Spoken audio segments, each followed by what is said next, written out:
Welcome to Higher Structure Seminar Series of Feza Gürsey Center for Physics and Mathematics.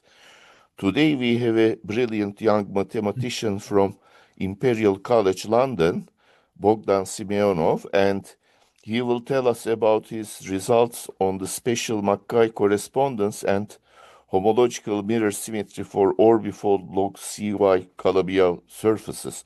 So thank you, Bogdan. So yeah, please. All right, amazing. Thank you for inviting me and for the opportunity to give a talk. And thank you for everyone who's here. I realize it's quite late in Istanbul, so I appreciate people staying up to watch a talk on, on mirror symmetry. Right, so today I'll try to cover the following subject. So the special Mackay correspondence is um, sort of a classical story about uh, reflexive modules or sheaves, if you will, on cyclic quotient singularities. So this is some classical stuff done by Eno and Wunram in the 80s. Um, I'll I'll kind of give a modern perspective on this using derived categories, um, which is due to Ishii and Ueda around 2011.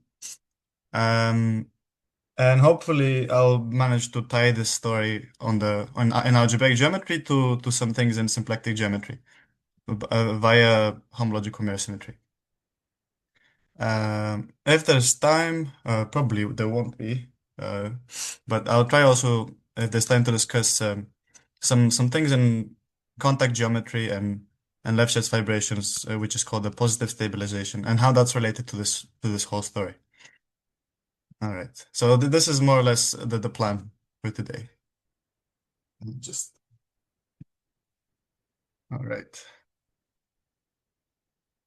Okay. So the SL2 Mackay correspondence is um, is the following thing. If you take a finite subgroup of SL2, um, one can form the quotient of C2 modulo that group.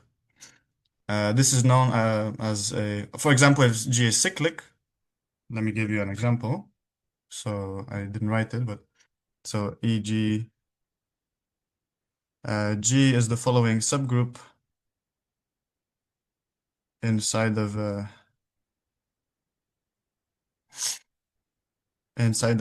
SL2. Um, the quotient X in this case would be the AN singularity, which is this space. And that has a Krapin resolution, meaning that the canonical bundle doesn't change. So you have, this is your singularity, and then it's resolved by blowing up a bunch of times, which introduces many -2 exceptional curves. And so the case for these quotient singularities by subgroups of SO2 is that essentially the number of exceptional curves in this case would be n or um, n minus 1, sorry. And they correspond to the non-trivial irreducible representations of Zn. So Zn is abelian, so there's n minus 1 irreducible representations. They correspond to these exceptional curves in a very kind of functorial and specific way that maybe I'll explain in a moment. So, so this is the rough picture. You have on one hand exceptional curves in the resolution of a singularity, and they correspond to some representations. All right. So this is for SL2, but things change quite a bit when you allow the group to be in GL2. So in this case, the resolution is no longer crescent, meaning that there's some kind of discrepancy. There's a different number of exceptional curves. In general, there's like less exceptional curves than there are irreducible representations. So to still get some kind of relationship, and correspondence between these things. Jürgen Wunram in the 80s defined the notion of a special sheaf. So this is what it is. Whoops, sorry, sorry about that. There is still a relationship between the exceptional curves in a resolution and a special type of sheaf given as follows. Each exceptional exceptional curve E in the resolution of a cyclic quotient singularity, or more generally could be any finite small subgroup of GL2, corresponds to the following type of sheaf. If you take rho, a representation of G, you can construct, you can take tensor, the dual of rho. This is just, you should think of this as a G equivariant sheaf on C squared. This is a G equivariant sheaf or module, it's the same thing. And if you pull that back to the resolution, so there's a map from Y to X, which is the resolution map. Then you can pull that up and remove torsion, and that gives you more or less a line bundle. So in the case that we will care about, this is actually a line bundle. So this M, and this M is essentially associated to a divisor which intersects the exceptional curve E once. So let me draw a little picture somewhere. If we have, for example, a 1/513 singularity, one can resolve that by introducing two curves. And then to each of these two curves, there will correspond a line bundle, which looks as follows. Let me choose another color. There's some kind of divisor F, such that F times E is 1. And then the line bundle is O of F minus F. So this is the kind of story in the cyclic quotient singularities case. There is still a correspondence between exceptional curves and representations, but only certain types of representations appear. I'll explain which types appear in the following slide. So let's do maybe an example. Right. So the classical kind of story of cyclic quotient singularities is as follows. You can take the following subgroup of G, which is given by the action of mu n by this diagonal matrix. And if you divide the affine plane by this group, you're going to get some kind of singularity.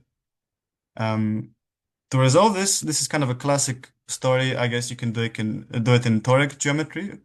To resolve it, you perform the continued fraction expansion of n over q. You're going to get a bunch of numbers like this, b1, b2, b3. And then these are the self-intersections of the exceptional curves.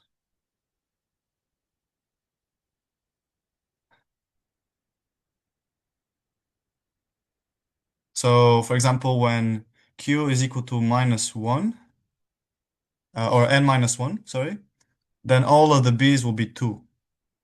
So let's see if I can do this. So if you take n over n minus 1, that will be something like 2 minus 1 over 2 minus 1 over 2, etc.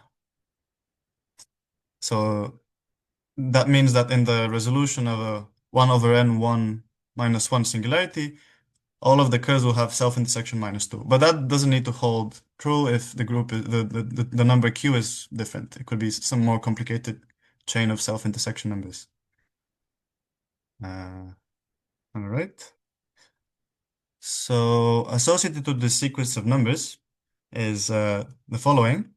You can start a recursion starting with n and q, and then perform the following sort of recursion. You just take the b1 times i1 minus i0, and then you keep on going. So the next one will be B2 times I2 minus I1. This will be I3. And you keep going. This gives you a subset of the set of numbers between 0 and n. And Wunram proved that essentially these are the weights of the special representations which correspond to the exceptional curves in Y. So maybe let's do an example. Right. So again, 1 over 513. If you just do um, the um, the Ginzburg continued fraction and you just do some kind of elementary arithmetic, you're gonna see that there's uh, two special representations, and so associated to these uh, three dual, this corresponds to the first exceptional curve, and then the other one corresponds to the other one. So where again the picture we had was that we had some singularity 1 over 513, and then it's blown up a bunch of times to the following thing, and then here is E1 and then here is E3. So again, this is quite um, classical story, but I'll try to now formulate it with some modern terms using derived categories. But yeah, I hope this was clear enough so that we can move on to the more categorical interpretation of what's going on here. But please stop me if there's anything confusing. All right. Okay, so I'll try to give a perspective on this using derived categories. So I'll give a very quick recap of derived categories. I'm not going to use anything deep about them, so I'm not sure where people stand in their background on this kind of stuff. So I'm not going to use anything too uh, difficult or abstract or. But anyways, the derived category of coherent sheaves on a variety has objects essentially. You should think of them as vector bundles on subvarieties of Y, or chain complexes thereof, because we're doing derived geometry, so you're allowed to do things like that. And morphisms are X groups. Um, so in very nice cases, such categories have a very nice description, which corresponds to representations of a quiver. For example, well, I need to explain what the four exceptional collection is first.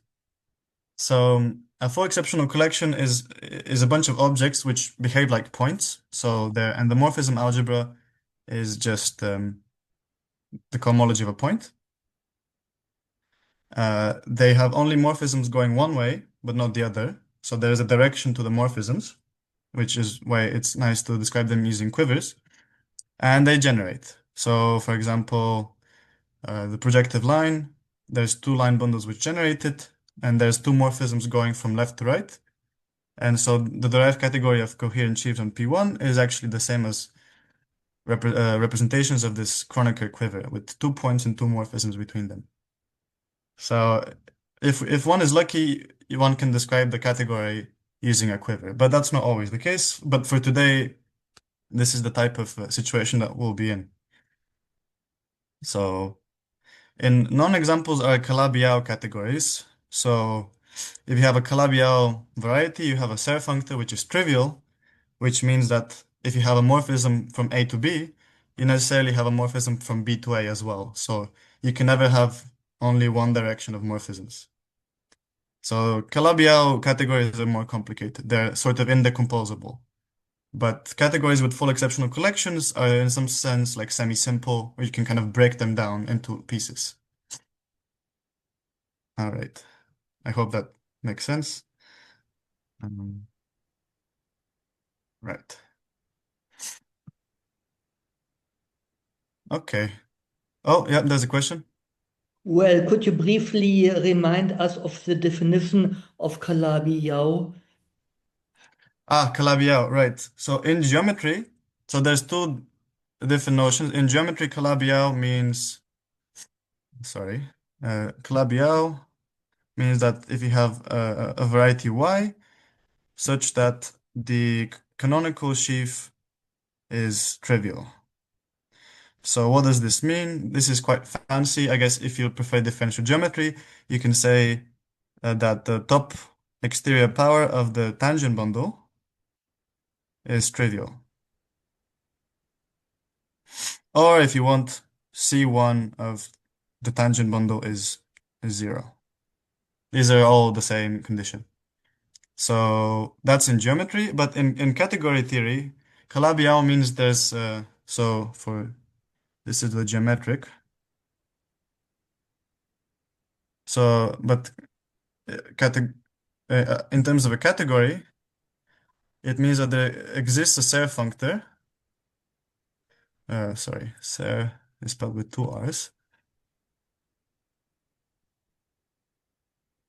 Such that, first of all, if you take home from A to B, it's the same as home from B to SA dual.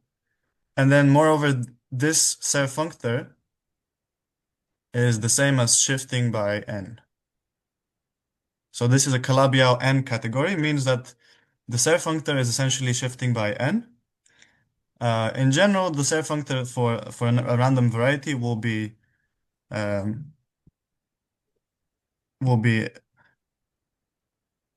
is isomorphic to tensoring with the canonical sheaf and shifting by n. But in the Calabi Yau case, this Serre functor, this canonical sheaf is trivial, so you see that the Serre functor is actually just shifting by n. So this is how you get from the geometric Calabi Yau condition to the categorical one. I see. Is that okay? Yes. Oh, great. Thank you. Thank you for the question. Right. But yeah, the Calabi Yau guys are more complicated because home from A to B is the same as homes from B to A, dual with a certain grading shift. So if one direction is non-zero, the other one will also be non-zero. So you can never have this semi-orthogonality property. So this this thing will fail for Calabi Yau. All right. Okay, so let's get back to surfaces. So now I'm kind of sweeping some things under the rug. Let's say this was the singularity, C squared modulo 1 over n 1q. This one was the resolution. So this is resolving that singularity. And x is a stack, which is literally this, except that you remember the group action. So there's 2 ways to resolve a quotient singularity. One of them is by geometrically resolving it. The other one is by thinking of it as a stack. So you just kind of put brackets around it, and then that means you're considering it as a stack. So you're remembering the group action. Anyways, if you have this kind of situation, you can more or less construct a fiber product. It's not quite a fiber product, but you should think of it something like that. You take this diagram with y and x, and then you construct some kind of third space z, and that allows you to go from one category to the other. So if you have let's say, vector bundle on y, you can pull it up to z and then push it forward down to x. Of course, that's no longer going to be I'm doing derived push forward, so that's not going to be necessarily a vector bundle anymore, but it's going to be a complex of vector bundles or coherent sheaves. So this is this functor phi that I've defined, and it turns out it's fully faithful. I don't think I'll be able to prove that, but just trust me. And this fully faithfulness somehow corresponds to the fact that the number of exceptional curves is less than the number of irreducible representations. So the fact that there's less exceptional curves in y suggests that one category should be smaller than the other. So this is a categorical interpretation of this inequality. All right. So in the study of derived categories, these sorts of things pop up quite a lot. These sort of roofs where you pull up to some space and then you push down to another one. So these kind of correspondences are used all the time. Right. So I've just written down here explicitly what happens in our case. If you take the sheaf associated to the special representation rho I, that sorry, let me write that again. So Fi is a so if Y looks like this, then Fi is a line bundle associated to the following type of divisor. So that's Fi, and then this is Ei.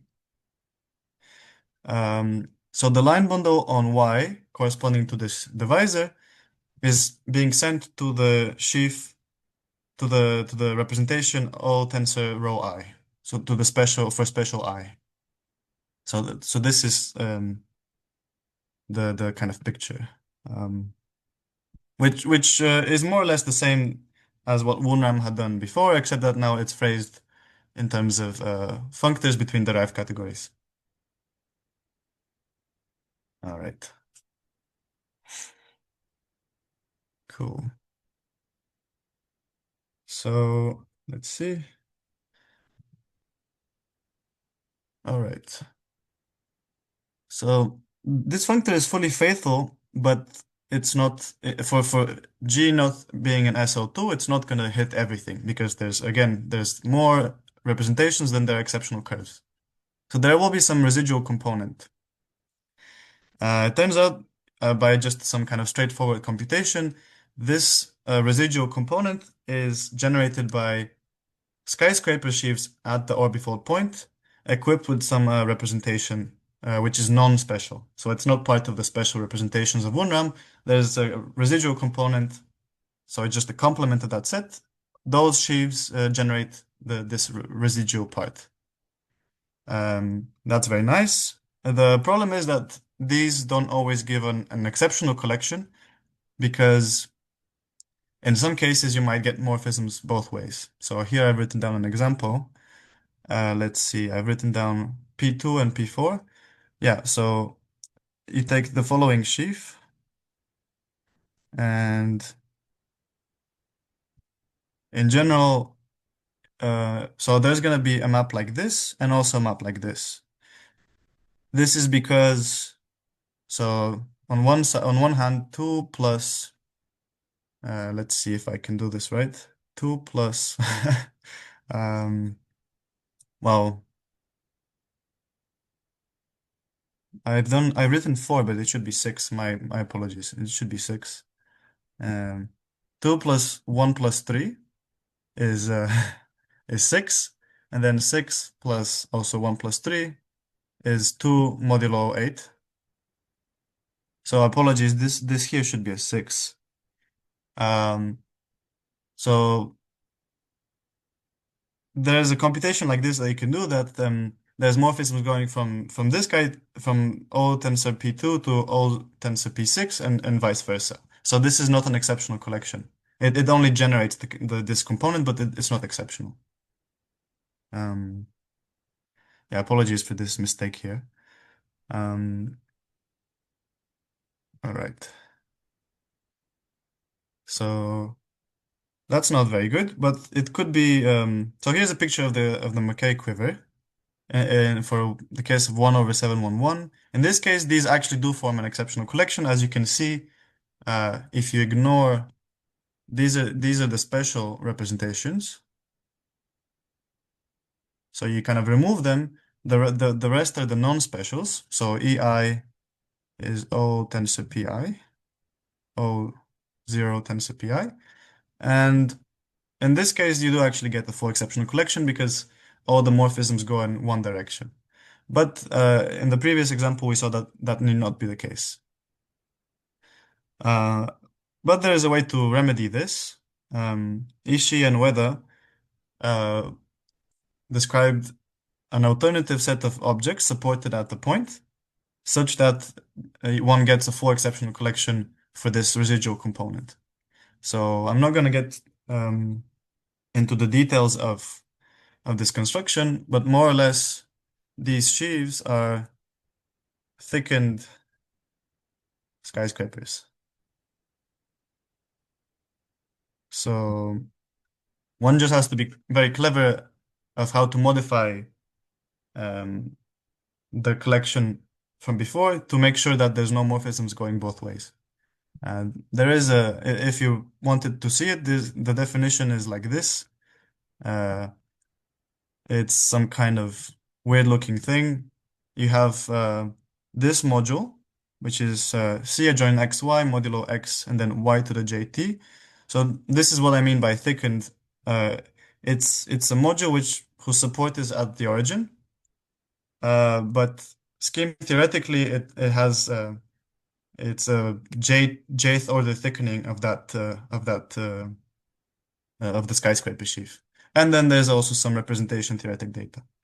So you shouldn't think about this too hard. The main important thing is that this can be done. One can find an exceptional collection, which is very nice because then you can relate these categories to, for example, representations of quivers. And you can actually compute them. Right. So I hope I haven't lost everyone at this point. Whoops. Cool. So this theorem that I've just mentioned here is all in the local case. So this is the local case. But it extends to the global case as I will describe now.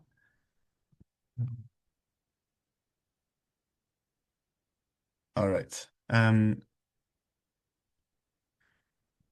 So if X is any surface with cyclic quotient singularities, one can do the same trick. One can resolve all the cyclic quotient singularities, getting a surface Y. And there again is a fully faithful inclusion of that category into this. And then because these sheaves are all local to the orbifold points, the same kind of argument carries over. So you can describe the category of this orbifold by taking the category of the resolution and then adding on a bunch of these skyscraper sheaves or thickened skyscraper sheaves. All right. Let's see. Great. So I think I'll start moving towards homological mirror symmetry now. The main upshot is that if this theorem tells us that if Y has a full exceptional collection, then X also does. So, for example, rational surfaces. So again, if rational surfaces are just blow-ups at many points of P2. And the projective plane has the P2 has a full exceptional collection, and also every time you blow up, there's a blow-up formula telling you that there's a full exceptional collection. So if Y is a rational surface, that has a full exceptional collection, and hence any orbifold to which it contracts down to also will have a full exceptional collection. So essentially, any rational orbifold surface has a full exceptional collection. Right. So this is the main kind of takeaway from this. Maybe I should just write it down. So yeah, rational orbifold surfaces have full exceptional collections. Right. So the subject of the next half an hour will be these rational orbifold surfaces and how they are connected to Lefschetz fibrations and mirror symmetry and things like that. Okay. So before I move on, maybe I'll give people a minute or so if there's any questions.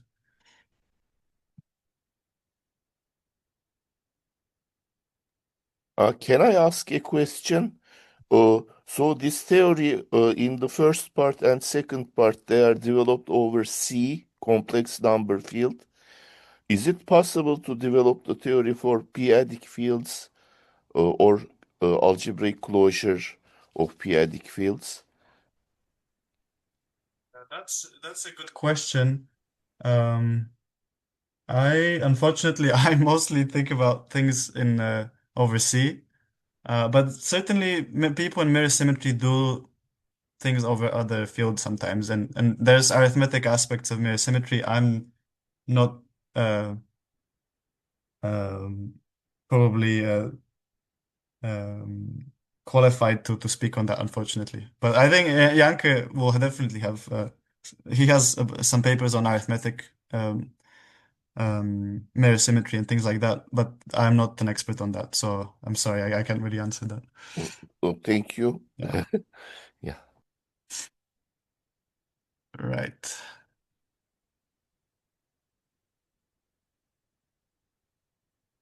All right.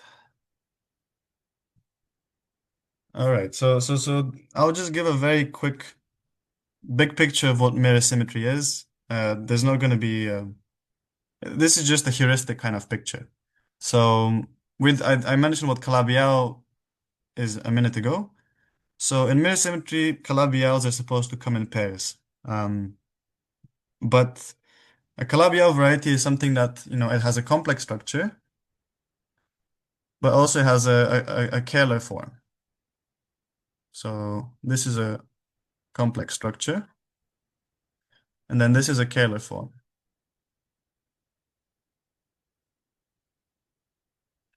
And when you have two pairs of Calabi Yaus that in some sense correspond to each other, these structures are intertwined. So the complex structure is basically the algebraic geometry. One can think of that as being encoded in the derived category of coherent sheaves, whereas the Kähler form or the symplectic structure, that you can think of as encoded in some type of category that I have not talked about yet, but it's called the Rapp-Fukaya category of U check. So but you can do this, you can flip these things. So you can say also the symplectic geometry of U should correspond to the algebraic geometry of U check. So these things are completely you can interchange them at will. So this is the kind of expectation. Of course, it's not obvious how to do this in general, but this is what physicists kind of expected and gave lots of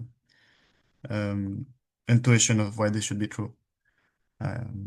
So the great thing about this that so the original expectation was that this should be a correspondence about Calabi Yau things, but in fact it extends to compactifications of open Calabi Yaus as well. So for example, if you compactify so C star squared, this is an open Calabi Yau. So C1 is 0. This is an open Calabi Yau. Then that actually compactifies to, well, any toric surface, but for example, P2, the projective plane. So now this is a Fano surface, toric. And the way mirror symmetry works when you do this compactification is that on the mirror, on U check, you add some kind of function. So there's a kind of balancing act, like if you compactify one side, you're adding a function on the other, and vice versa. So this is just the expectation. But maybe I'll mention what to such a model where you have, a complex manifold with a function on it, or a symplectic manifold with a function on it, there's an associated category. So I'll mention what this category is in very general terms without getting into the details too much. So we described what this was. This was just the derived category of coherent sheaves was essentially a category whose objects are, more or less vector bundles on subvarieties or complex submanifolds. This thing on the right is slightly more complicated to describe, but it's also a bit more geometric, so I'll try to do that in the next slide. So if one is very lucky, the function associated to a compactification defines what is called a Lefschetz fibration. So the picture here is a four-dimensional Lefschetz fibration. It could be any dimension, but essentially there's a function from U check to C, or I've called it the Y, I guess. I don't know, because it corresponds to the compactification for Y. You have some function on a, say, symplectic manifold or a complex manifold, such that it's locally trivial, so that it's more or less a fiber bundle outside of a few points, but there might be a few critical values of W, and over those critical values, the singularity of the fiber admits at most a double point. So it's a very mild singularity. It's like a quadratic singularity. So let's say locally around the singularity in a fiber, W looks like, in the case of a four-dimensional Lefschetz fibration, is just a quadratic function like this. So it's kind of like a complex version of Morse theory or something like that. So this is if one is very lucky, and in fact, in some sense, corresponds to the case when Y has a full exceptional collection. So why is that the case? Well, in this picture here, where there's this kind of genus 2 Riemann surface with a boundary component that degenerates in two different ways, one can observe that there's vanishing cycles. So they're drawn here in a color. So this circle here, as you move towards the critical point, will crush down to a point. So it defines a disk. So as you trace this circle crushing down to a point, if you take the union of all these circles, that will be a disk. And there's multiple such disks. So there's one here. This is another disk. And these objects turn out to be what they call Lagrangians. So they are submanifolds of U check such that the symplectic form vanishes on them. So these are Lagrangian subvarieties. Oh, sorry, submanifolds.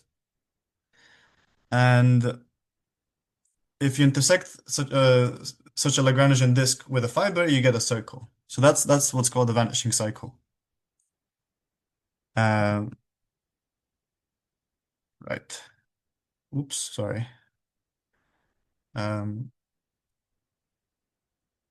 So I should mention the objects of the category here are the vanishing cycles or the vanishing disks, these vanishing thimbles, these Lagrangian disks. And the morphism spaces are intersection points between these disks, but there's also higher operations. So it forms some kind of infinity category, which I'm not going to get into the details of. Today, I'm mostly just talking about things on the level of objects. But yes, objects are vanishing cycles, and then morphisms are intersection points, but there's also higher operations. Right. And then the sort of strategy that some people use to do mirror symmetry is to take a full exceptional collection of Y and try to find some vanishing paths, giving you some vanishing cycles on the mirror, and try to relate the algebras that these give. So again, for when you have a full exceptional collection, the derived category is related to representations of a quiver. So you can try to find some kind of Lefschetz fibration, which also has the same kind of structure. So I should mention a vanishing path is just a path like this. I didn't explain that. So this is a vanishing path. this here. So if you start with a fiber and you start tracing out some path going to a critical point, you're going to get a vanishing cycle. But if you took a very different vanishing path, you're going to get a different vanishing cycle. So if I did something like this, and parallel transporting around, that might give me a completely different vanishing cycle. So one has to be quite careful about choosing which path to take on the base. All right.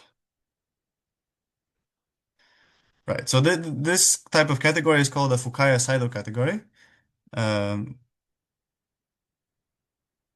they're the main kind of heroes on the A side, on the symplectic side of today's talk. All right. So mirror symmetry for smooth log Calabi Yau surfaces is what I'll kind of mention now. If you have, again, let's stick with the example of the projective plane, because that's a very nice example. So this is P2. I'm just going to draw it as a triangle. Whoops. So this is P2. It has a toric boundary, which is just 3 lines. X is equal to 0, Y is equal to 0, Z is equal to 0. And this forms a log Calabi Yau pair. So if I take the pair P2 and its toric boundary, that is called a log Calabi Yau pair because this boundary is what is called an anticanonical divisor. It's essentially 3 hyperplanes is the canonical bundle of P2. So when you take such a pair, Hacking and Keating show that one can construct a mirror Lefschetz fibration. So this Lefschetz fibration is roughly it's a family of punctured tori, and there's some vanishing cycles associated to a full exceptional collection on Y. So maybe let's do an example for P2 before. Yeah. So P2 has the following 3 line bundles which generate. So the line bundle of degree 0, 1, and 2. So then the kind of idea is that there one can take P2 and we want to sort of find a Lefschetz fibration which it's mirrored to. So it's easier to reduce to something which is lower dimensional. So you can start with P2 and then restrict to the boundary. So you take these 3 hyperplanes. So this is this kind of cycle of 3 rational curves. And then this is a very nice operation because you can understand it kind of completely. If you have, for example, a line bundle of degree n, it's just going to restrict to a line bundle of degree n on each of these 3 components, but they're glued along these nodes. So it's a theorem of Lekili and Polishchuk that this thing is actually essentially a category associated to a torus. So you should think of this configuration of rational curves corresponds to, for each rational curve, you take a cylinder and then you add a one handle corresponding to each node. So this gives you a thrice punctured torus. And I'm not going to go into the details of what this category is, but it's a category associated to the symplectic manifold which underlies, whose underlying space is this punctured torus.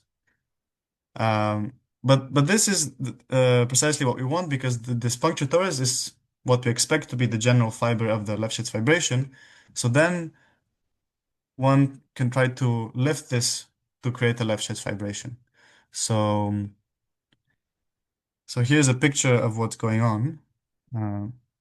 I probably need to delete this to show the picture. Right. So I have my 3 line bundles, O, O1, and O2, and I restrict them to this boundary, and then I relate them to this Fukaya category of a torus, and they just look like these three different types of closed circles on a punctured torus. So the red horizontal line is the structure sheaf O. The green guy is the vanishing cycle associated to O of 1, and then the purple one has degree 2 everywhere, so it's this guy that winds around twice in between each of the punctures. So again, the idea is we start from this potentially complicated thing.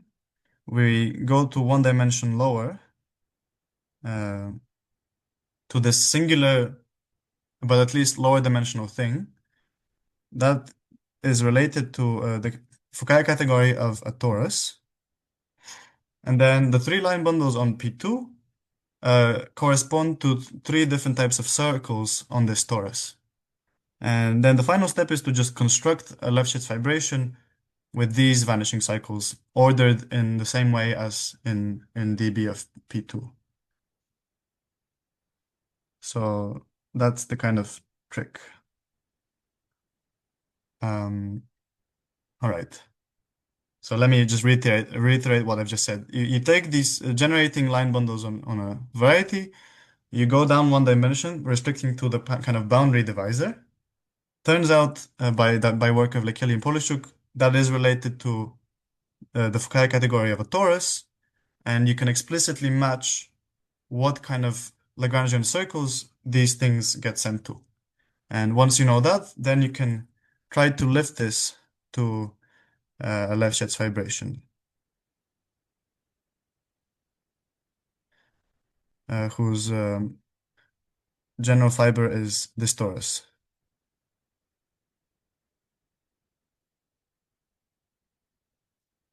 Yeah, so you go down one dimension, you do mirror symmetry there, and then you try to lift that to go back up one dimension or one complex dimension. So then you want to get a four-dimensional Lefschetz fibration. So this is the kind of trick that underlies a lot of these constructions. All right. So what is different about the case of orbifold? So what I've just described is the strategy that works, and it was proved by Hacking and Keating for smooth surfaces with no cyclic quotient singularities. But suppose now that we have some thing with cyclic quotient singularities, and we think of it as an orbifold. The theorem from before gave us this decomposition of the derived category. So now the question is how to see this using symplectic geometry, and is there any statement that can relate this decomposition to some kind of decomposition on the A side? All right. So, well, first of all, if one tries to apply the same strategy as before, one needs to understand what is mirror to a boundary divisor which has orbifold points. And that actually has a very geometric answer. I'm just going to give you a picture to get the idea. Again, this is a more general version of the theorem I mentioned by Keel and Polishchuk. So suppose I have a boundary divisor which has some cyclic quotient singularities. So let's say now that I don't have just three rational curves which meet at a node, but maybe these are now orbifold points. So let's say this is a 1/5, 1/3 point or something like that. So, and then the other two are just normal nodes. So one can then associate to this a Riemann surface when one just takes three cylinders as before, like this.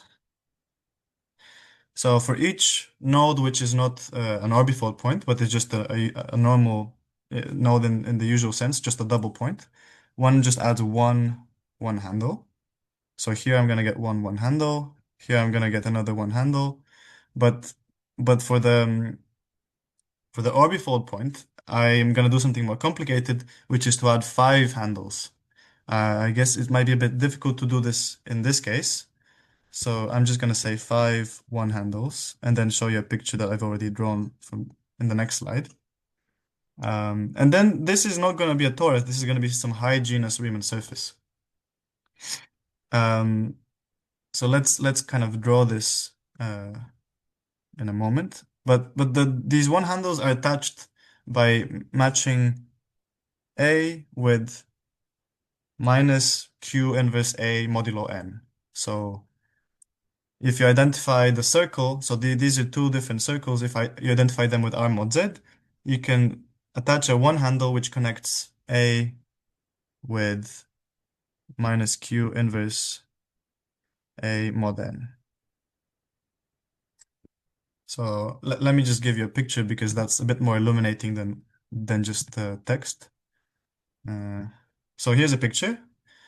I have different types of handles, which I'll explain why I have them.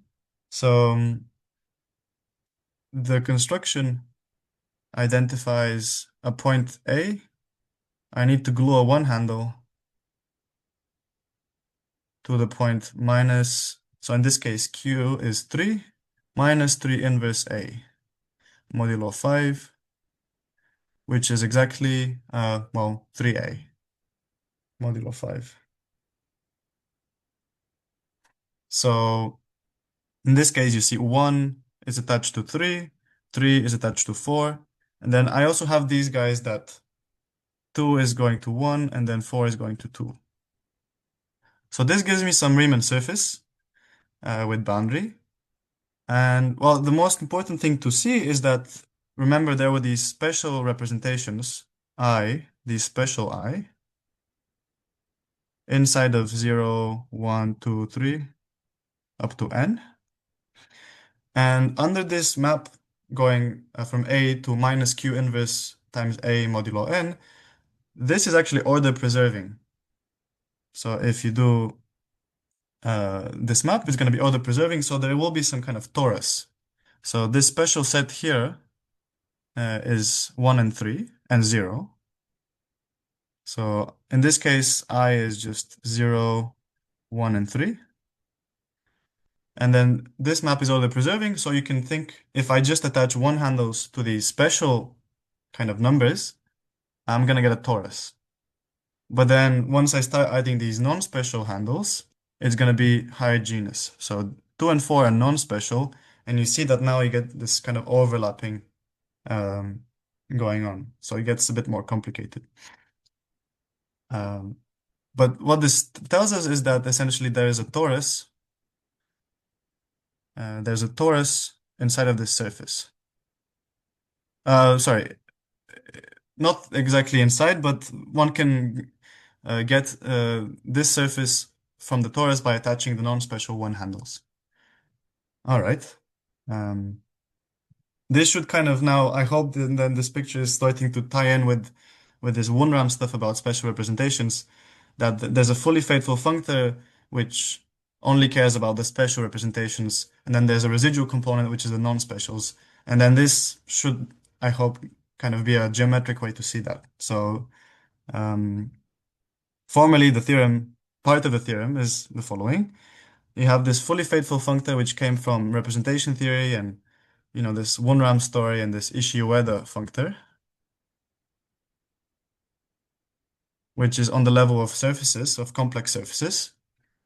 But then if one restricts, goes down one dimension, one can realize this as basically a functor which identifies that this high genus Riemann surface can be built from taking a torus and then adding the non-special handles, as in the previous slide.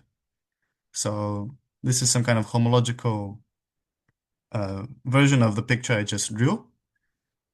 And well, that's good and all, but we want to do mirror symmetry for the complex surfaces, so we want to do mirror symmetry on here. Here. Whereas right now we're doing something on the level of the general fiber of the mirror. So we want to construct the Lefschetz fibration.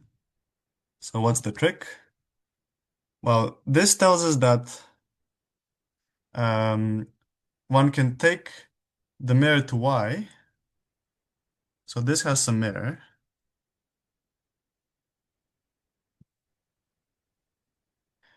which is a Lefschetz fibration whose fiber is a torus. And then we can just take the vanishing cycles of that Lefschetz fibration and just push them forward under the inclusion of T0 inside of sigma 0. So in terms of this component dby inside of dbx, we kind of know already what the vanishing cycles associated to the fully faithful image of dby should be. They should just be vanishing cycles which are contained in this torus. Then the final step is a bit tricky because there's these residual components.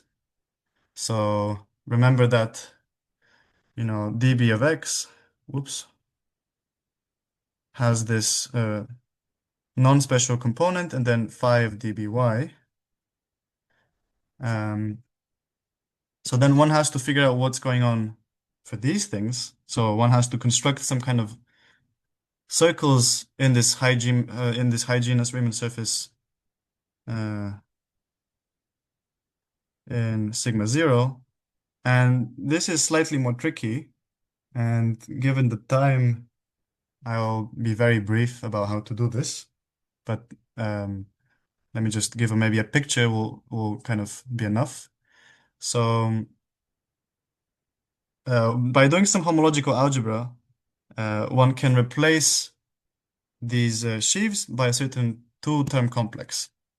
So there's some two-term complex, which I don't have time to explain how to construct it, but in terms of a picture, here's what's happening. This is what's happening. So here, this corresponds to a thickened skyscraper sheaf, twice thickened skyscraper. And then there's this two-term complex, A2 going to A2 tensor P4. And then a two-term complex in the derived category is then translated into a two-term complex in the Fukaya category, but that's, you can draw that at least. So taking these two arcs and then gluing them together along some kind of well, it's what's called a Reb chord, but I'm just gonna draw it as well so there's these Reb chords that go like this all the way around and like this. And then there's also a Reb chord going in the other way. So that will be going like this, down, through, up, and then all the way around. So when you perform surgery along these Reb chords, you're gonna get a Lagrangian circle like the one on the right. So very kind of roughly, this is how you can construct Lagrangian vanishing cycles corresponding to these sheaves that Ishii and Ueda constructed. So once you have this, so now I have some hygienous Riemann surface sigma 0, and then I have a bunch of Lagrangian circles. Once I have this information, which I can do using this construction, then I can associate to this a four-dimensional Lefschetz fibration, whose vanishing cycles are these circles in some order. So given that there's only 1 minute left, I'll just end with a theorem and then I'll stop. Sorry if I had to rush a little bit here. Whoops. So yeah, this is the theorem. Suppose I have some orbifold surface, which is, say, a rational orbifold surface, whose and we know mirror symmetry for the minimal resolution, which is by Hacking and Keating. The theorem is that one can do mirror symmetry on both levels. So there's a mirror to X here. And in fact, the total space of this is the same as the total space of the mirror to Y. So this is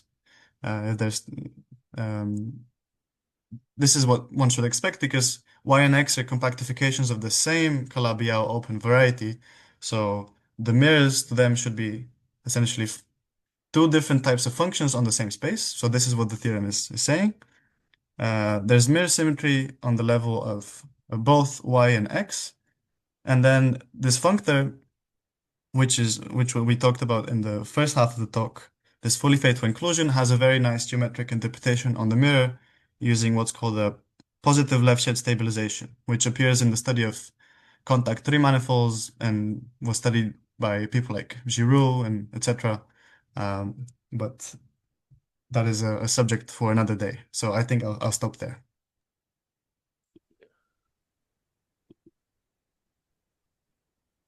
Thank you very much, Bogdan. It was really very nice talk. Any questions or comments?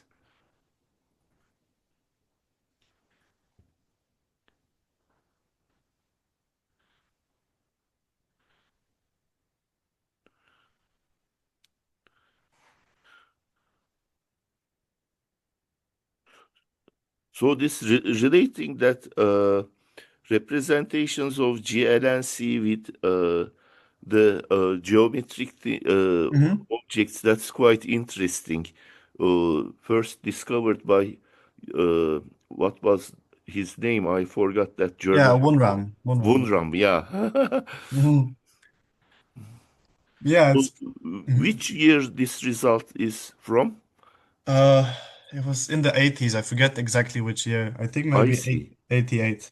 I mean, he does it in quite a lot more generality because he considers things which are not also cyclic. So what I've been talking about, because usually in kind of geometry, maybe one studies varieties in weighted projective space, and the orbifolds you get are things with cyclic quotient singularities. But his theorem applies to um, quotient singularities which don't have to be cyclic. And then the story, I actually have no idea how to extend this to extend this framework to that. So I told you basically only the part about when it's a cyclic subgroup of GL2, but it could be something that's non-cyclic.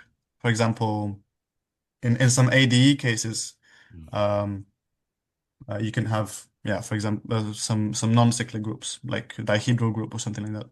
I see. Yeah. But maybe extending it to, I don't know, a solvable case maybe in the reach maybe. Perhaps, yeah, I have not thought about it that much, but I mean, it would be very cool. I just I've mostly stayed within the world of cyclic quotient singularities because sometimes somehow in in the type of the most examples that I can think of are just varieties in weighted projective space. So I started doing this by thinking through examples. So, but yeah, it would certainly be interesting to extend this to other Yeah. things. Yeah. So that's a very remarkable result that you stated in your last slide. So my Thank you. congratulations. Uh, so any Yes. questions or comments? Mm. Well, I have a question. Maybe it's not very profound. It's perhaps a little bit superficial. Suppose you do this with several Calabi Yaus in a family, or just two, Ah, say, where one is more general than the other, and one is obtained by some kind of specialization process from the right. other. Then is there a corresponding notion of Right. specialization for these Fukaya categories Yeah. also? Yeah, great question. I was a bit I put some things under the rug here, but so there's this words here that I've said large complex structure limit. This is Okay, I some see. yeah, Yeah. so this is some fancy name for something that means basically there's you can take a family of Calabi Yaus, but there will be a special one with a very special complex structure, which is somehow um, everything else deforms out of that. Yes. So Mhm. the mirror to the thing at the large complex structure limit is an exact symplectic manifold. So the mirror to this is the word exact. That just means that the symplectic form is, well, an exact symplectic form. But mirror symmetry in theory also works when you deform out of these, 2 points. One of them is the large complex structure limit. The other one is the exact kind of symplectic structure, which is people call it the large volume limit. But then you can deform these two things. So for example, you can vary the complex structure on the B side, and then on the A side, you're deforming the symplectic structure. So maybe here you can vary it by adding some non-exact perturbation. And these also should match. And I have an example where I match these as well. But in this theorem, I've only done things at this limit points. I have not looked at the family picture. One usually does this kind of family story by doing some kind of deformation theory. Um, but as stated, I have not done that. But certainly the expectations is that they should match as well. Yeah. Thank you for the question. Mm-hmm. Mm. Oh, yeah, thanks for the answer. I mean, mm. Yeah. Hopefully that was somewhat clear what I said. And Yeah. I have another question. In the middle of your talk, you said very briefly something about a category called W of U or Aha. something like this. Can you repeat what that was? I haven't Yeah. understood. Right. Yeah. So let's see what the best way to describe this. That is called a wrapped Fukaya category, and that is a type of category which allows for non-compact Lagrangians and certain more complicated morphism spaces. So I think the situation in algebraic geometry is a bit easier to describe. So let me just draw a little diagram to describe Mm-hmm. what's going on. So so we were talking about this is a compact projective surface that is mirrored to this Fukaya Seidel category. So U check and then WY. So this is the category of vanishing cycles. And then this is the category of sheaves on this compact projective surface, sorry, a compact surface. So one could, in theory, restrict to the open subset. Maybe I should go down. So remember that y minus d is u. So y is a compactification of this open subset.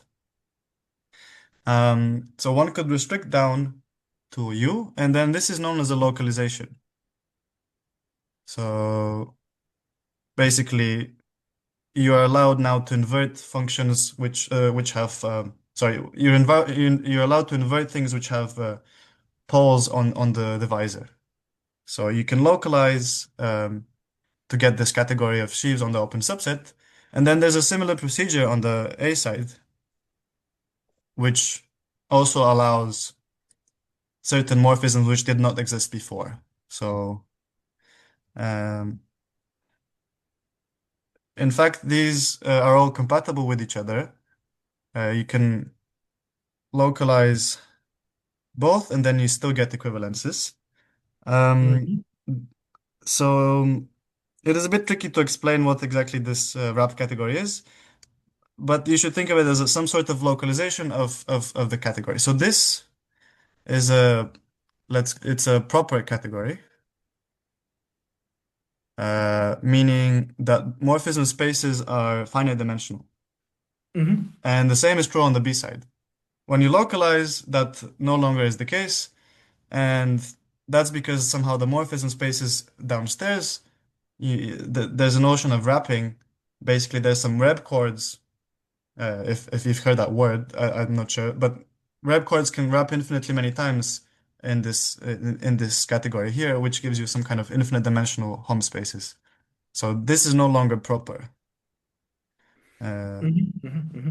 yeah. Oh, I see. So So it's a non-proper version of the Fukaya category, so to speak, or yeah, exactly. So the Fukaya category allows for compact Lagrangians, whereas the wrapped Fukaya category allows for non-compact objects, and their morphism spaces can be infinite dimensional. So I can, yeah, I mean, a very nice example is just you take uh, uh, a cylinder, and this is a nice Lagrangian in the cylinder, this thing, and it has infinite dimensional self-HOMs, which are given by, for example, one of them is just going around this circle once, but then it can go around twice or three times, and then you can go infinitely many times.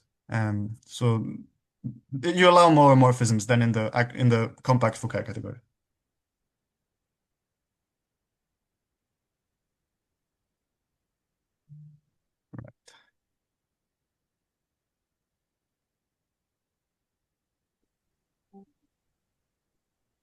Thank you. Any more questions or comments? If there is no, let's thank our speaker once more. Thank you. I believe this will be the last talk for this term, because summer break will start soon here. So we thank Bogdan for giving this talk, and hopefully we will continue again meeting in the fall term. So see you all later. Bye-bye. Bye-bye. Bye. Thank you again for inviting me.